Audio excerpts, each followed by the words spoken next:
আলাইকুম। বিসমিল্লাহির রহমানির রহিম। মানুষ জীবন চলার পথে চ্যালেঞ্জ, দুঃখ, কষ্ট, অনিশ্চয়তা আর নানা রকম পরীক্ষায় ভরা। মানুষের চাওয়াও কিন্তু কম নয়। মানুষ যা চায় সফলতা, শান্তি, সম্মান, রিজিক, নিরাপত্তা।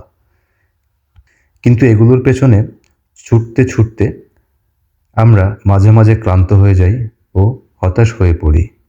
কিন্তু একজন মুমিন জানে তার জীবন ও জীবিকার, রিজিক, সম্মান ও সফলতার সব কিছুর মালিক একমাত্র আল্লাহ তাআলা। আর যখন আমরা বুঝি আমাদের হৃদয় দিয়ে আমাদের জীবনের চালক একমাত্র আল্লাহ, আমাদের কষ্ট, সংগ্রাম, দোয়া সবকিছু তিনি জানেন, তাহলে জীবনের প্রতিটি মুহূর্ত আমাদের জন্য এক নতুন আশা নিয়ে আসে। তাই যখন কেউ আল্লাহর উপর পূর্ণ ভরসা করে, তখন তার মনে ভয় থাকে না, হতাশা তাকে গ্রাস করতে পারে না। আল্লাহ তাআলা কোরআনে ইরশাদ করেছেন, আর যে আল্লাহর উপর ভরসা করে তার জন্য আল্লাহ নিজেই যথেষ্ট। সূরা আত-তালাক আয়াত ৩। এই আয়াত আমাদের শেখায় জীবনের প্রতিটি কাজে যদি আমরা আল্লাহর উপর ভরসা করি, তবে তিনিই আমাদের পথ দেখাবেন, সমাধান দেবেন এবং সফলতার দরজা খুলে দেবেন। নবী করিম সাল্লাল্লাহু আলাইহি ওয়াসাল্লাম বলেন, তোমরা যদি আল্লাহর উপর প্রকৃত ভরসা করতে, তাহলে তিনি যেমন পাখিকে রিজিক দেন, তেমনি তোমাদেরকেও রিজিক দিতেন। পাখি সকালে ক্ষুধার্ত হয়ে বের হয় আর সন্ধ্যায় পেট ভরে ফিরে আসে। তিরমিজির একটি হাদিস। আমাদের জীবনের চালক একমাত্র আল্লাহ। আমাদের কষ্ট, সংগ্রাম, দোয়া সব কিছু তিনি জানেন। এটা যদি আমরা বুঝতে পারি, তাহলে জীবনের প্রতিটি মুহূর্ত আমাদের জন্য এক নতুন আশা নিয়ে আসবে। আমরা হতাশার মধ্যে কখনো নিজেদেরকে উপলব্ধিই করতে পারবো না। হতাশা কখনো আমাদের ছুঁতেই পারবে না। আল্লাহর উপর ভরসা কি?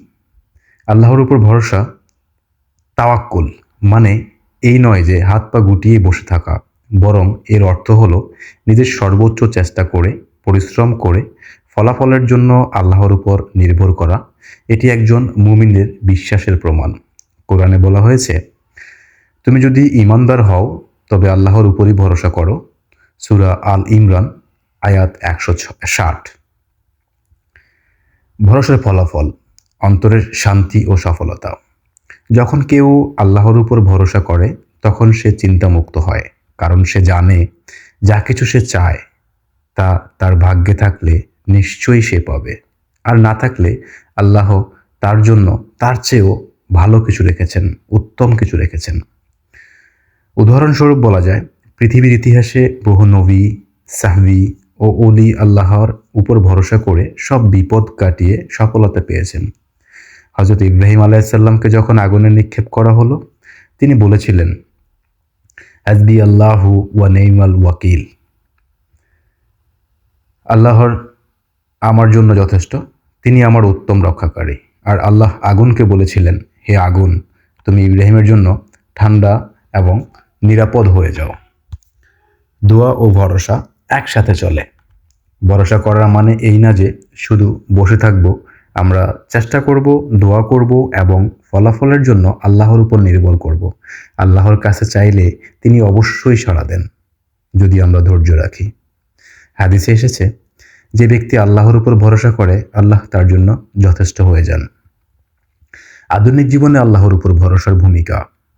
আজকের দুনিয়ায় যেখানে প্রতিযোগিতা, অনিশ্চয়তা আর মানসিক চাপ সবসময় আমাদের ঘিরে রাখে, সেখানে একজন বিশ্বাসী মানুষ যখন আল্লাহর উপর ভরসা করে, তখন সে এই চাপে ভেঙে পড়ে না।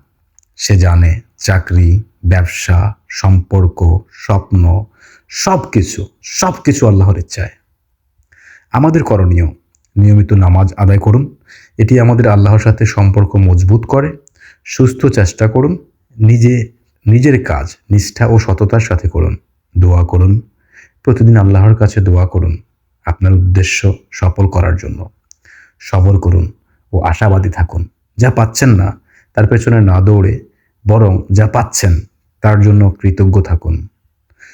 উপসংহারে বলা যায়, জীবনের প্রতিটি ক্ষেত্রে সফলতা তখনই সম্ভব যখন আমরা পরিশ্রমের পাশাপাশি আল্লাহর উপর ভরসা রাখি।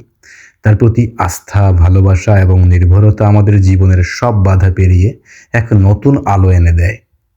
শেষ কথা, যে ব্যক্তি আল্লাহর উপর ভরসা করে তার জন্য দুনিয়া ও আখিরাতের উভয়ই সুন্দর হয়ে যায়।